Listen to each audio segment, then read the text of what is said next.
Lord Heavenly Father, among entrust kaning time together, you alone are the giver of wisdom and understanding, and you give yourself to us, your presence to us, Lord, because you so love us, so desire us. Lord, we cannot fathom the depths of your love, the mystery of the cross, that Lord, here we are, O God. You consider us as your very own, washed by the blood, made righteous, not by works, but by faith in Christ. Lord, we thank you for the boldness to enter into your presence. We thank you, Lord, for the confidence we have, unwavering, unshakable confidence, of God, because it is not based on human ability, it is based on the person and work of the Lord Jesus Christ. We thank you. Christ is our confidence tonight. Christ is our boldness and our sufficiency tonight. In the most beautiful name of Jesus, Father, we pray. Amen and amen and amen. May gabi sa tanan. It's a beautiful kayong gabi, So, naatakaron sa part 3 sa atong interpreting scriptures, Kaning interpreting scriptures, gitawag ni og hermeneutics, the art and science of interpreting scriptures. So, ang first na step is just to find out what does it say, what does the Bible say. Basahon lang nato, and we benefit from different translations. Then, ang ikaduhang part is, what does it mean? So, naata din hikaron nga step na what does it mean.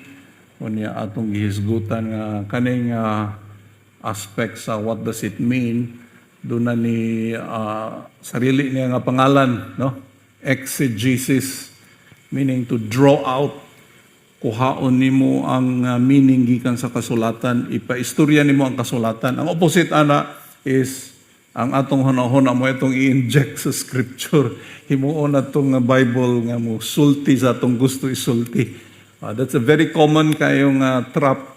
And usahay di nato ma-discern properly o unsa ba na siya exegesis bagay na nga insakto or mekos-mekos na siya. So katong imong i-inject, ang tawag na is eisegesis, you put into the scriptures, and very common na siya. But tonight, ang atong gihisgutan diri is kanang exegesis, unsaon nga ang scriptures gyud ang makaistorya. So kaning pag-extract sa meaning gikan sa mga teksto o sa mga scriptures, doon natin atong kinasa number 1 sa inyong material, A, B, C, unya S. Atong itanaw unsa ang author and audience, that's A. Ang letter B is the Bible is its own interpreter. And then ang letter C is context. And then ang letter S is style and genre.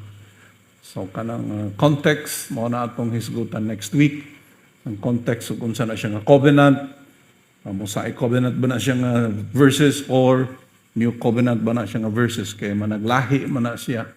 So importante kay nga makailata kung saan nga covenant o kani asa nga covenant. So, but tonight naata sa letter B, Bible interprets the Bible. So ang the best interpreter sa Biblia, maoro po ng Biblia. Mao gina siya ang motto sa mga katong pag-Protestant Reformation bitaw. Kay ang Catholic, moingon man sila nga ang maka-interpret daw sa Bible, ang Iglesia ragid, Romana Katoliko ragid ang mo interpret. Sila ragid ang official, authorized nga mo interpret. Kita nga mga ordinaryo nga mga katawhan, kibali ordinary quote-unquote, wag yun tay abilidad o di yun ta dapat mo dare o interpret, kay sila ragid ang maka-interpret. So, dako kayo na nga sayop, excuse, paraling kulungan. So tonight, we are saying the Bible is its own interpreter. We let the Bible interpret the Bible. Scripture interprets Scripture. Okay, before reaching a conclusion on the meaning of a text, especially in situations where medyo sensitive ang topic, dapat solid ang atong evidence. Klaro gyud ang scriptural basis. Now, letter number 3 ta, natay guidelines for scripture, interpreting scripture. Oh. Okay ba? Klaro akong tingog sa Zoom. So, doon na tayo mga guidelines for interpreting scriptures, mga kaigsuunan. No? Ginganla na to ni G number 1 or guideline number 1, guideline number 2, guideline number 3, guideline number 4, o guideline number 5. So, 5 ni ka guidelines atong i-cover tonight. Unya, kada guideline na ay examples. No? So, number 1, kining mahitungod sa scripture, interpreting scripture, consult clearer verses written in the same book na you are studying. So, doon ay mga, like naakay na encounter nga word, say for example, sa Book of Romans, para makita nimo ang klaro nga meaning ana, mutanaw ka sa uban nga mga part in the Book of Romans rapod. No, in the same book. So, diyan mo makita ang mas klarong interpretation. And then, guideline number 2, no? Scripture, interpret Scripture. Consult other biblical writings by the same author. So, for example, sa Book of Romans, na akay nakita nga gusto nimo estudyuhan, naaman po, what if naala siya sa Book of Galatians, so naaman siya sa Ephesians. So, the same author. So, imong konsultahon ang other writings by the same author. Guideline number 3, open up your investigation to parallel passages written by other scripture writers. So, parallel, for example, si Matthew nagsulat ug usa ka butang, and the same butang gisulat ni Luke. So, sahay lahi ang aspect nga pagkasulti ni Lucas, lahi pud kang Mateo. So, they complement each other, no? And then, guideline number 4, interpret earlier revelation in light of later nga revelation. So, doon na magoy progressive nga revelation. Ang revelation sa panahon nila Moses, naabot dugi level pod, pero lahi gid ang revelation sa panahon nila Pablo, o panahon na to karon. So, masabtan na to properly ang mga sinulat ni Moses in light sa mga New Testament, New Covenant nga mga writings. Then guideline number 5, the scriptures nga the writer is quoting and alluding to contains the meaning of the messages. So, like for example, no, Romans chapter 9, grabe yung debate sa mga kaigsuunan nato anang Romans chapter 9, usa na sa mga pinaka-debated nga chapter. Pero ni ana nga chapter lang, 20 kapin ka mga quotations ang naadiha. Nag-quote gikan kang Hosea, gikan kang Jeremiah, gikan kang Isaiah, Genesis. So, masabta na to properly ang gipang sulat ni Paul kung muadto ta kadtong iyang gipang kutlo. Kay kadto sila mga karaan nga mga writer, mga kaigsuonan, pag makutlo sila, di naman nila isulat ang tibuok chapter nga ilang ikutlo, no? Gi-assume na nga ikaw nga nagbasa, ikasabot ka adto nga iyang gikutlo. And the way sila mo-quote, dili sila chapter number o chapter verse. Kaya wa man ay number ang mga chapter kaniya. Tuwa bang ganyan ay chapter? Ang Hosea wala na chapter, ang Isaiah wala. Mo kutlo lang sila ko sa ka word or duha ka word, phrase. And kana siya gidesign na nang ikaw nga nagbasa makasabot ka, Hosea ni. And then mo adto ka kang Hosea. Mura na siyang hyperlink. No, kanang sa web page gani, no, pag may hyperlink sa Wikipedia, pag click nimo dalon ka sa usa na pod ka page. So kanang mga phrase or word nga ginakutlo diha, sa di nato na makita, pero mo na siyang ancient nga pamaagi gyud. That's how ancient rabbis quote scripture. Wa may number, wa may chapter. Wa verse number o chapter number sa ilang panahon. Okay, ato ta sa page 2, mga kaigsuonan. Ato ta sa example. So, guideline number 1, paano siyang consult clearer verses of the same book nga you are studying. Now, kani nga verse nga akong gi-example diri, Book of John ni siya. No? So, John chapter 14, verse 2 to 3. Kani, very common man ni siya nga ginabasa gyud ni nga mga verses, no? O man akong wallet itong 2 Sundays ago or 3 Sundays ago. Pero na-burden lang ko ano ba kay so misunderstood mga kaigsunan sa tinuod lang. No, so misunderstood. Now, kaning gisulti ni Ginoong Hesus diri in my Father's house. Immediately manggod ang pag-assume din sa naminaw ani langit gining Father's house. Ang balay sa akong amahan. Pero kung atong konsultahon si John sa maurapon nga libro ha, Book of John ra gihapon, templo ba ng Father's house? Mao man na ang paggamit sa John chapter 2. Temple na siya. So kung heaven na siya, niingon na lang ta si Jesus, no, in heaven or in pero ingon man siya in my Father's house, which is temple gina sila sa ilang sabot, no? But anyway, let's read verse 2 and 3 of John 14. In my Father's house are many mansions. If it were not so, I would have told you. I go to prepare a place for you. And if I go and prepare a place for you, I will come again and receive you to myself, that where I am, you may be also. So, piyaw ka ni ang tumong, no? Nga where I am, you may be also. Imagine na rin na igsuon, na kung asa si Kristo anaa ka. Di ba mauman na ang New Covenant reality? Kung imong basahon ng Ephesians, Colossians, di ba mauman na? Where He is, you are. Di ba? You are beside the Father right now. Now, kaning pag-ingon na Ginoong Hesus nga I go, usually ang pagsabot magdani mao nitong ascension, no? Ni gibayaw si Ginoong Hesus 40 ka adlaw human siya nabanhaw. So, and then usually ang interpretation aning niingon si Ginoong Hesus nga mobalik ko, it's the rapture. Pero kung atong basahon ang chapter 12, the chapter before that, chapter 13, and then basahon nimo chapter 14 tibuok, and then chapter 16, and then chapter 17, very clear mga kaigsunan, gisulat ko man yung mga verses diri.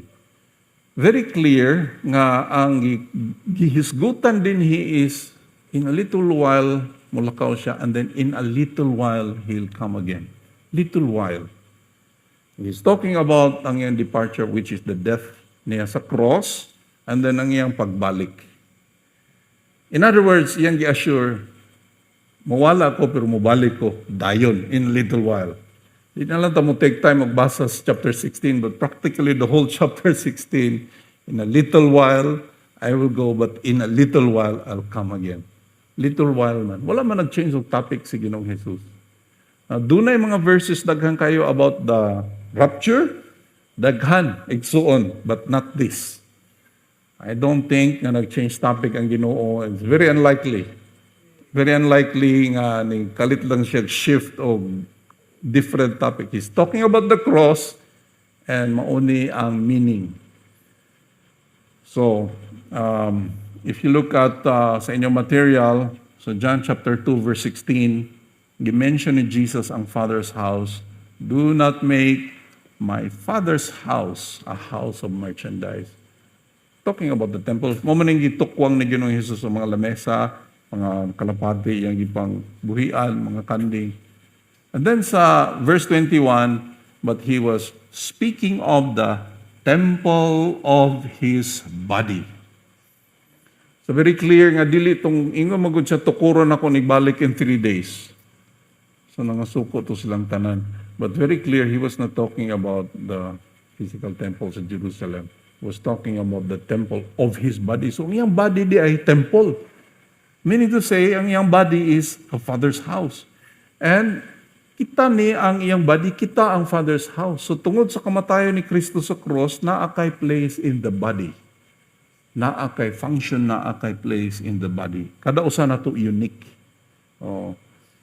Kanang word nga mansion, kung imo nang tan-awon sa verse 23 sa chapter 14 gihapon, makita nimo diha mga kaigsunan ingon si Ginoong Hesus, if you keep my teachings, me and my Father, we will come to you and make our home with you. Kanang word nga home, that is exactly the word translated mansions. So ikaw di ay nga nagatipig sa pulong sa Dios, Ikaw di ay nga nag-value sa pulong sa Dios, sa pagtulunan ni Ginoong Hesus, nga dako kay luna ang iyang pagtulunan nga diha ka nagkinabuhi, ingon pa niya, ako nga akong amahan, madto kanimo og maghimog mansyon, diha kanimo. Presente ka na nga realidad igsuon. Now, I'm not saying nga walay dapit nga puloy-anan sa langit, no, naa man na. No, dito ka sa Revelation magbasa na. Pero kini siya mga kaigsuunan, this is talking about the reality right now. No, nga niingon pa siya, where I am, you may be also. So this is an example of Scripture, interpreting Scripture inside the same book, the same author, the same book. No? Guideline number 1 na siya.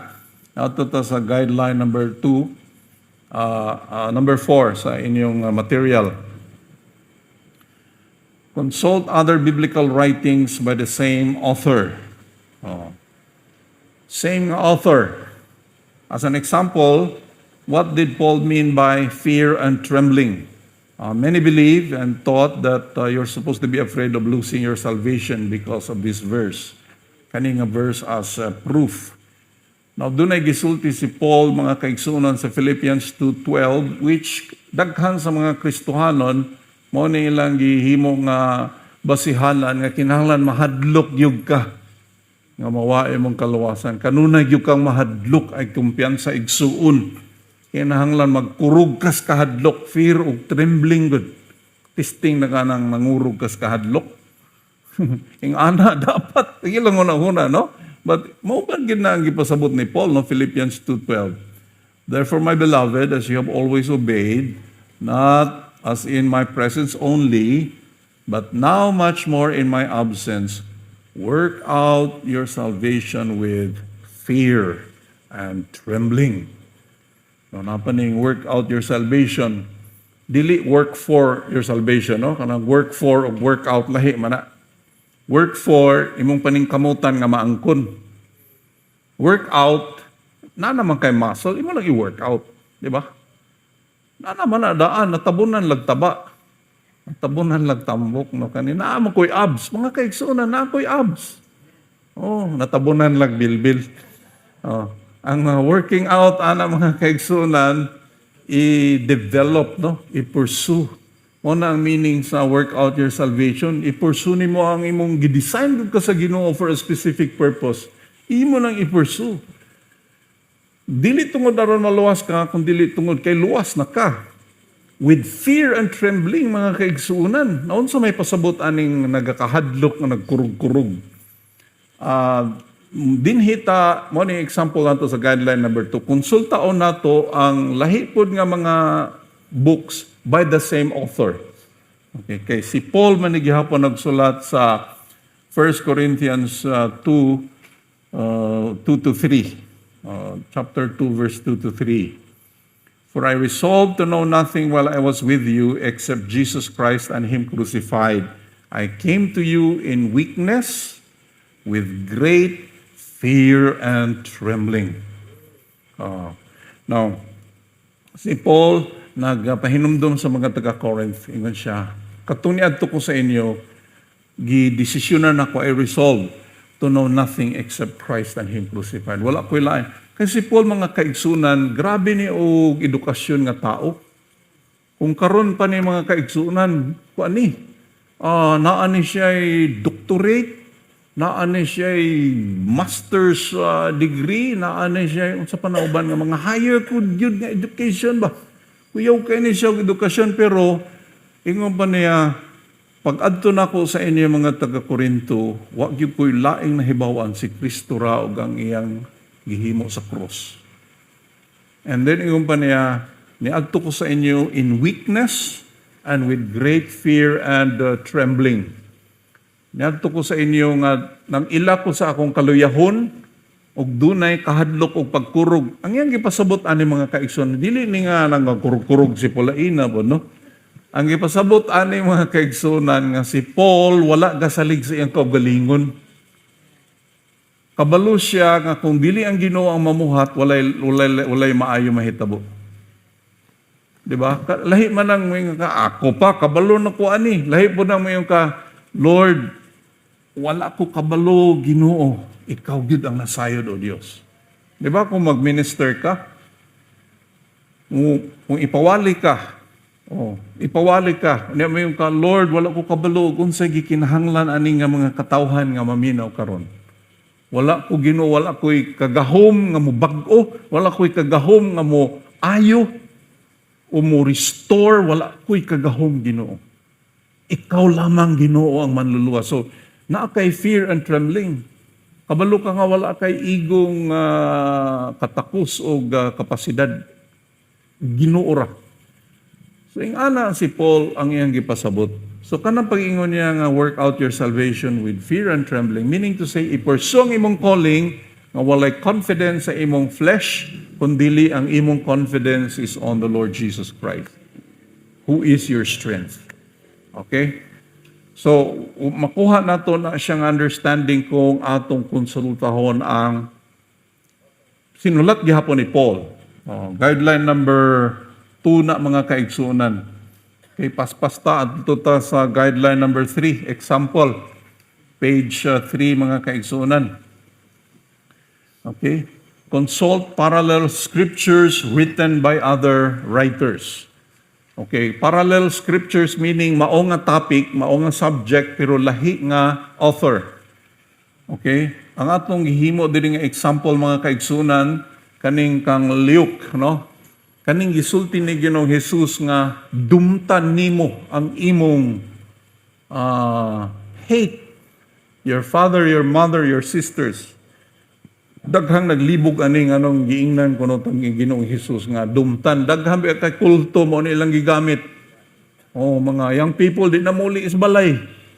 Kay basahan man ni nga verse, kung di nimo dumtan imong mama ug papa, di ka pwede. Daghan ni siya mga kaigsunan. Tuwa na nagpuyo na dito sa kingdom kay di naman mauli. Kay dumtan naman niya ngayang ginikanan. Kaya dinhita kay dito sa balay daghang kay labhonon. but unsa ba gipasabot ni Ginoong Hesus diri? Luke 14 verse 26. If anyone comes to me and does not hate his own father and mother and wife and children and brothers and sisters, yes, and even his own life, he cannot be my disciple. So, giingon ni Ginoong Hesus nga, kung di nimo dumtan ang imong mama, ang imong papa, imong asawa, napil mga asawa ni.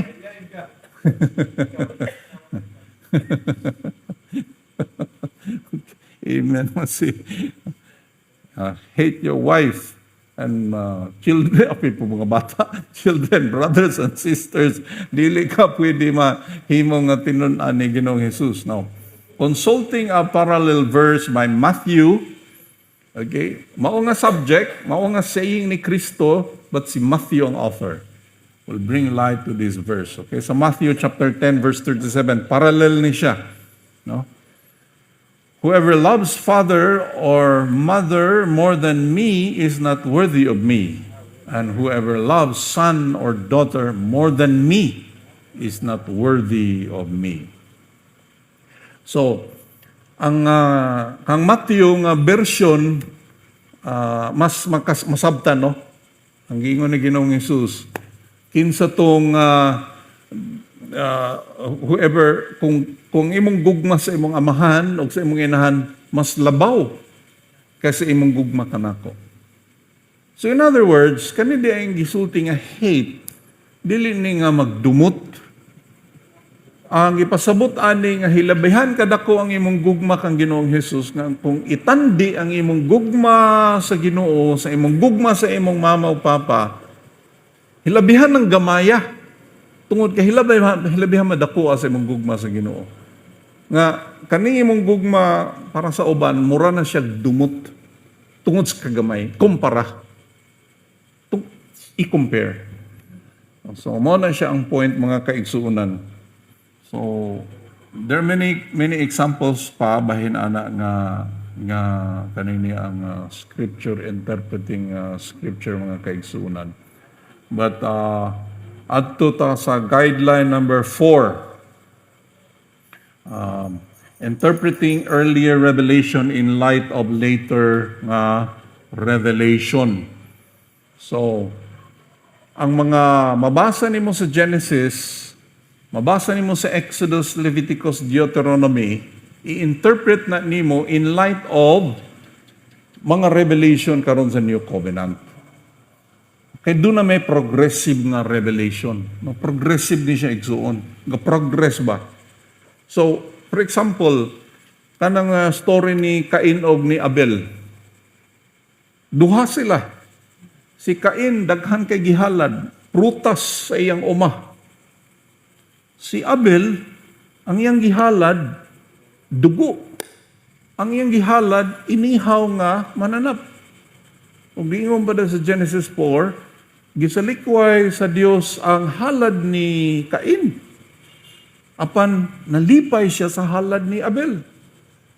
Now, I'm sure ang original author ana wala gyud siya kaayo specific nga understanding gyud nga pareha sa ato karon. Kita karon human naman no, na matay naman si Kristo sa cross 2,000 years ago. Kanang Genesis chapter 4 nahitabo na mga 3,500 years ago ang panghitabo ana. So even more 4,000 years ago. Dugay na siya. But atong ma-interpret na siya in light of the revelation karon. Nga igsuon kita di ay muduol ta sa Dios pinagi sa halad ni Kristo. The sacrifice of Christ. Kaya kung muduol ta sa Dios pinagi sa atong hinaguan, makasinati gyud ta nga wa man successful akong paghalad sa Ginoo. Wala ko man masinati ang gugma sa Ginoo. Kay ato mang hinaguan, ato mang abilidad. Pero kung muduol ka sa Dios, ang imong gibasihan ang naula nga dugo. Tungod sa sakripisyo ni Kristo sa cross, pinasaylo ka, ginawat ka, gihingpit ka, di ba? On the basis sa iyang gibuhat. Kompleto. Si Kristo sufficiente, si Kristo kompleto. So, we interpret earlier revelation in light of later revelations. So, that's a very important kaya nga part. Dirita sa point number 7, mga kaigsunan, sa page 3, no? Guideline number 5. The scriptures the writer is quoting and alluding to contains the meaning of the message. Ang kahulugan gyud sa mensahe sa writer makita nimo sa mga verses or mga scriptures nga iyang gikutlo. Didto nimo masabtan. Kung imo tong pasagdan, you just read the writing of, let's say, Paul or the writing of Matthew without considering katong mga scripture nga ilang gikutlo, di nato matugkad ug unsa gid ang meaning. And the danger ana igsuon is maghimo tag sarili nato nga meaning. Mo ni danger diha. We lose sight sa gipasabot gyud sa speaker. Now, let's take a look at this, mga kaigsuonan. Okay. An example would be the confusion people have about Jesus coming in the clouds during the lifetime of his first century audience. Well-known atheists have labeled Jesus as a failed prophet because the second coming didn't happen in the first century. Okay, consider the following words of Jesus clearly saying that his coming will happen while his audience are still alive. Now, well-known atheist si Bertrand Russell, very influential, very intellectual kaayo nga tao. Nagsulat siya libro, Why I'm Not a Christian. And iyang gipangkutlo ni nga mga verses, kaning naa sa atong material karon gipangkutlo ni niya, and he said, Jesus failed. Na-miss out niya.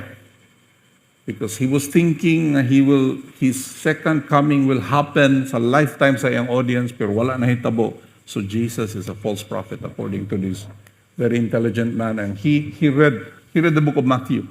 And kani nga mga verses, mao ni ang iyang gipangkutlo mga kaigsuonan. I would like you to notice this.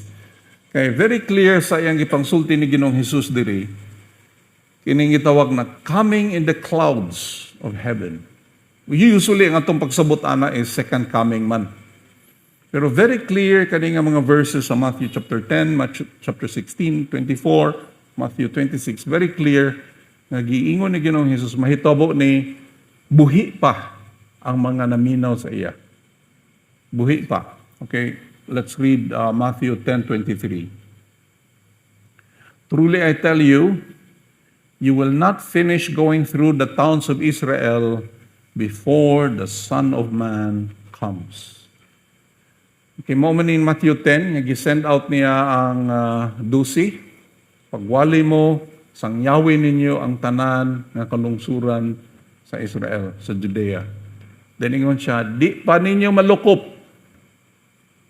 ang tanan nga mga lungsod, moabot, the Son of Man will come. Okay. Then sa Matthew 16, verse 27 to 28, for the Son of Man is going to come in His Father's glory with His angels, and then He will reward each person according to what they have done. Kung kanilang imong basahon, ang typical gid aning interpretation, second coming ni, no? The Son of Man will come in His Father's glory and with His angels, and He will reward each one according to what he has done. The coming of the Son of Man. Second coming man din ang interpretation, ana. Pero tanawa ang next nga verse. Verse 28. Truly I tell you, some who are standing here will not taste death before they see the Son of Man coming in His kingdom. So tiyan ta kamos tinuod. Uban sa inyo diri nga naminaw, di pa po mamatay. Na kung second coming ang gipasabot aning the Son of Man coming in His Father's glory, naay mga tao nga 2,000 na katuig na ang edad.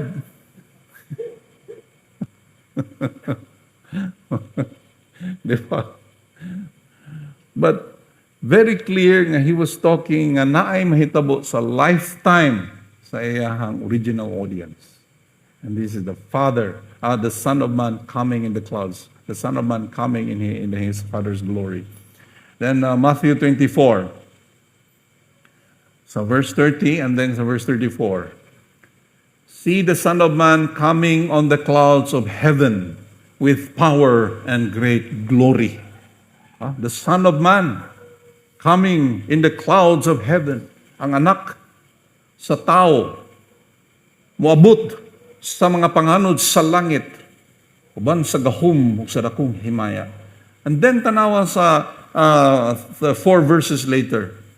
Truly I tell you, this generation will certainly not pass away until all these things have happened. So tiyan ta mos tinuod. Kani nga generation, daghang mga tuis-tuis ani mga kaigsuonan nga interpreting kaning word nga generation nga race. Never in all of scriptures kanang Greek word translated generation has ever been translated race. Never. That's ridiculous. Pero usahay ning mga author sa libro, gusto lang nila mo i-sensationalize ba nga, we are the terminal generation. Nakita ko nun nga generation. No? Ingon to siya, that generation. Kung he was talking about a future generation, he was talking about this generation. And kanang phrase nga this generation, it's repeated in the book of Matthew chapter 12 and chapter 23. Ibalik na kaupat. Every time it's talking about the generation nga he was talking to. Di pa ni mawala ni nga henerasyon, mahitabo ni kaning gitawag nga the Son of Man coming in the clouds of heaven. So what was the Lord talking about mga kaigsuonan? Okay, Matthew 26, another verse. Matthew 26 verse 64. Mao ni ang time nga si Ginoong Hesus nag-atubang sa Pangulong Pari o uban sa mga saserdote sa Israel. Ingon siya diri, but I say to all of you, gitudlo niya tong mga ang Pangulong Pari, high priest o ang uban nga mga pari sa Israel. I say to all of you, kamutanan sultian ko kamo, from now on, you, okay, talking to the high priest, you, but plural din nga you, mga pare, you kamutanan, you will see the Son of Man sitting at the right hand of the Mighty One and coming on the clouds of heaven. Makita ninyo, the Son of Man sitting at the right hand of the Father, coming on the clouds of heaven. No. Morning niingon si atheist Bertrand Russell nga, palpak man si Ginoong Hesus ninyo. Kaya wa man siya nibalik sa iyang sa first century. 2000 katuig namin lamay, he still has not returned in the clouds of heaven. But, mga kaigsuunan, kung atong tan-awon yun mga kaigsuunan, what they meant by coming in the clouds of heaven, actually nagkutlo na sila. Jesus was quoting from Daniel 7. He was quoting scriptures. What kabantay? He was quoting scriptures from Daniel chapter 7. Di na mo makita sa Daniel chapter 7. Daniel was written mga 600 years before Jesus. Now sa Daniel chapter 7, nakita ni Daniel ang usa ka panan-awon. Diin ang mga gingharian sa kalibutan, daw dagko nga mga mananap, mga beasts. Kita niya ang Babylonian Empire, gisundan sa Persian Empire, gisundan sa ikatulong nga empire, the Grecian Empire, gisundan dahil sa ikaupat nga empire, the Roman Empire. And by the time nga nakita niya ang Roman Empire, ingon pa siya, hangad siya sa langit, he saw the Son of Man coming in the clouds of heaven.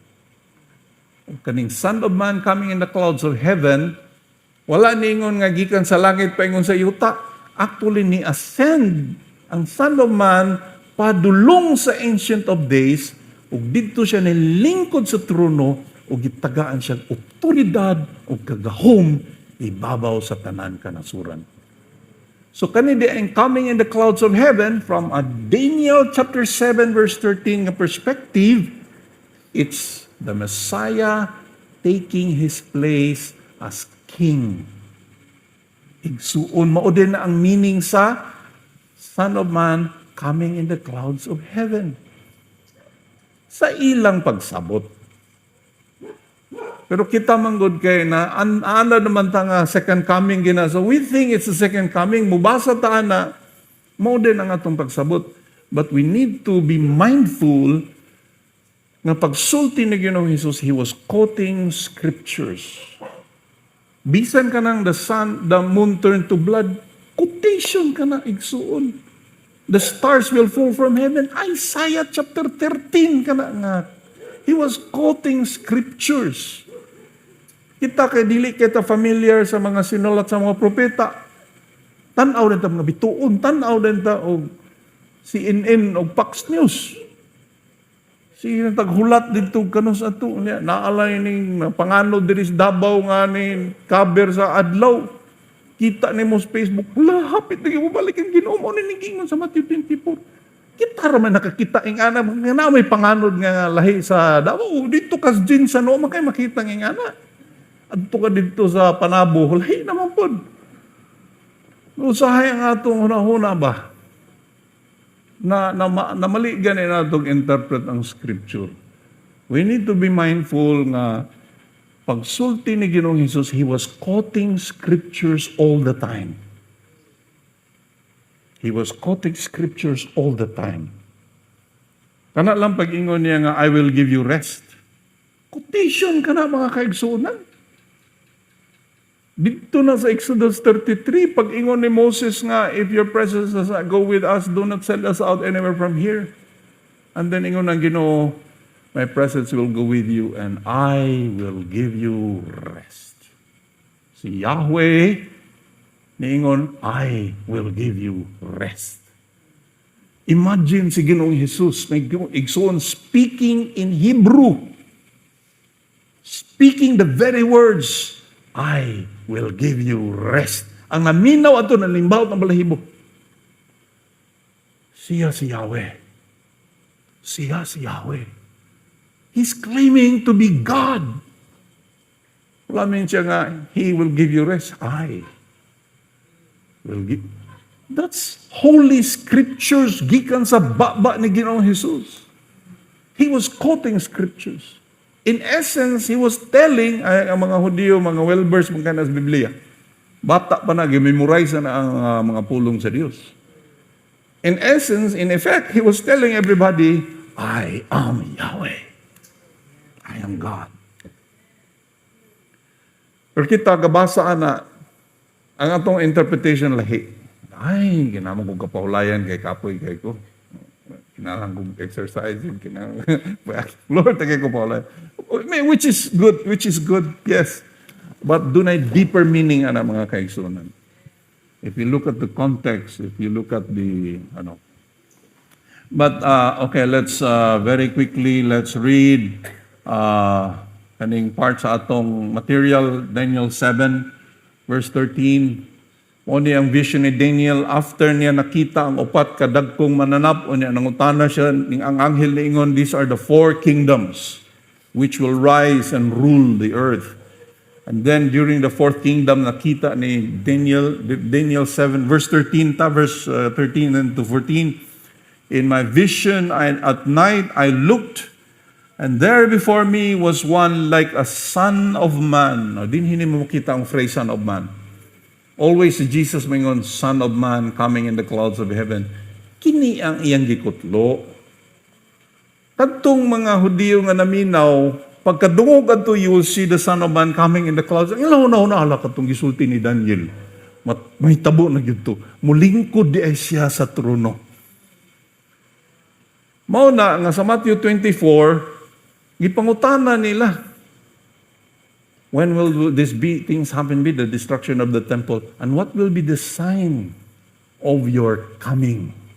Paano mangutana man sila, unsay ti mailhan sa imong pag-abot nga na mo siya natubangan? Di ba?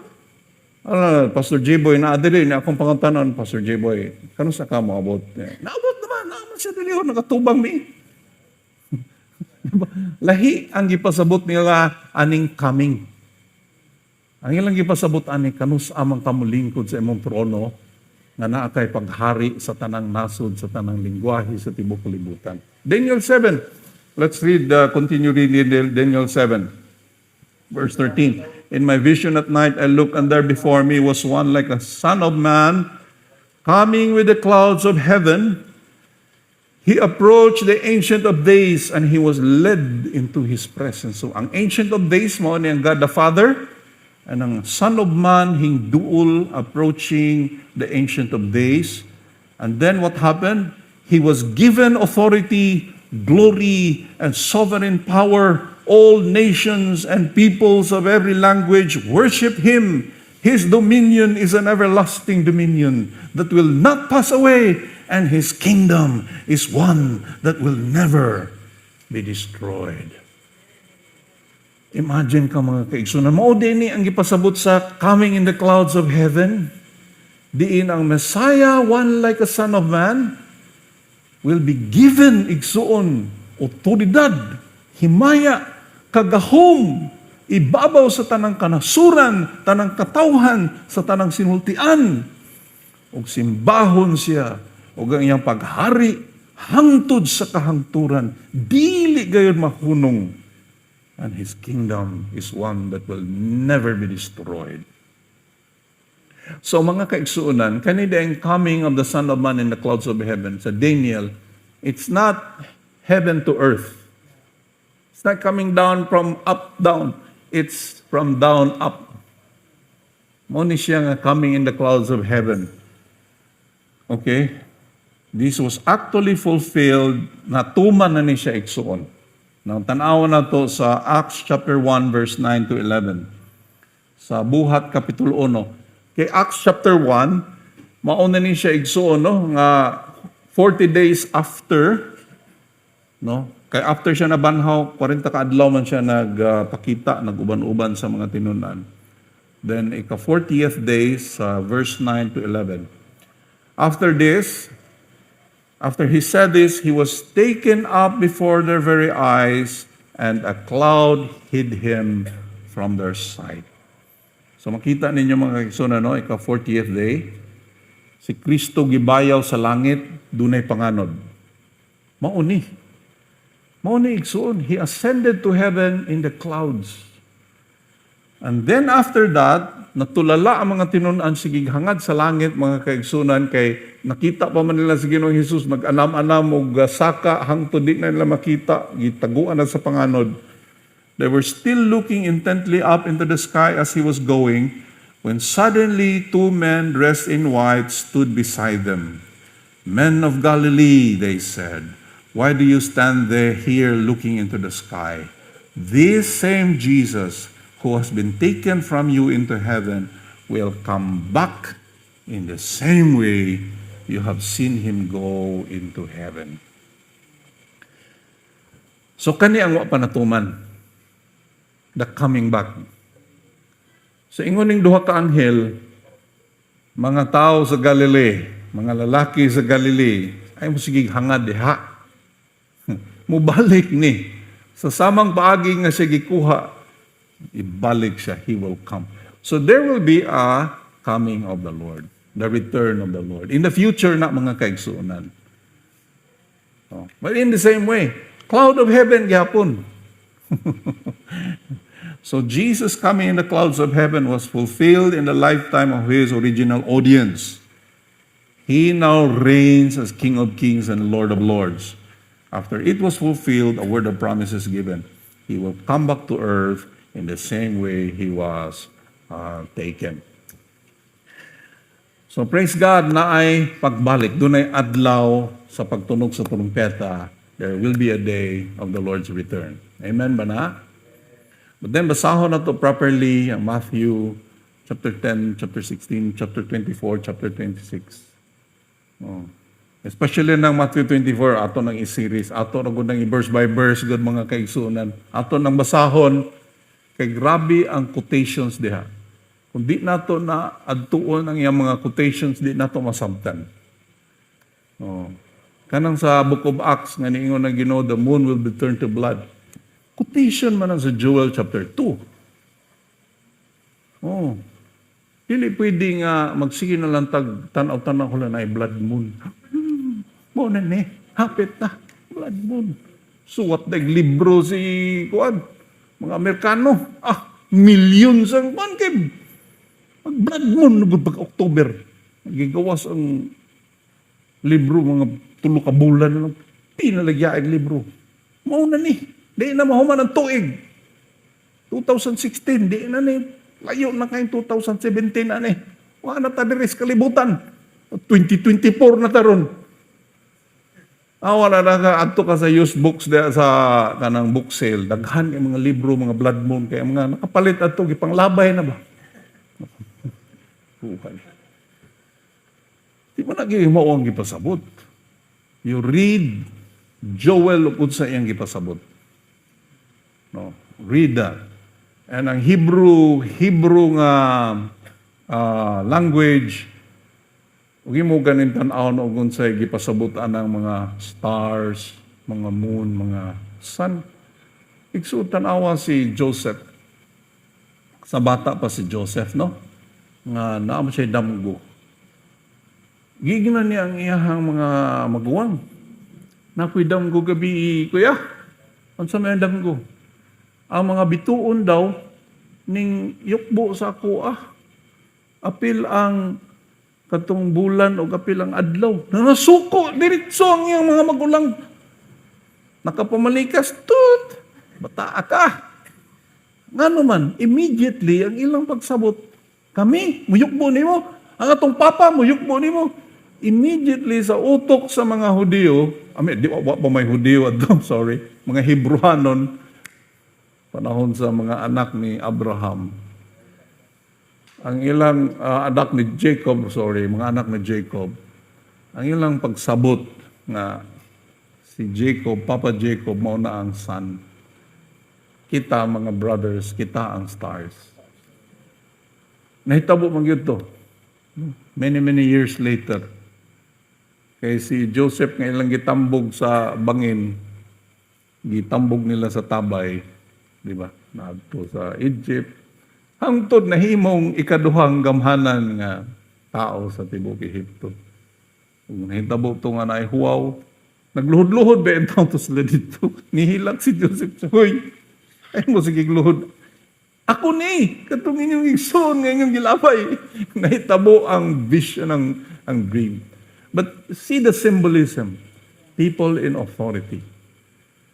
So in Isaiah 13, pag ingon ni Isaiah nga i-judge niya ang Babylon, na-appeal diha pagkasulti, the stars will fall from heaven. Meaning to say, the leaders of the kingdom of Babylon will fall. So, anyway, dinhi na human ang atong lesson mga kaigsuonan, exegesis. This is very interesting kayong topic, and I don't think muhunong tapagtuon. Ako personally, I'm learning, but always we approach the Bible with a sense of mystery mga kaigsuonan. There's so much nga wa pa nato naibalaan, but we consider the Bible to be the authority yun.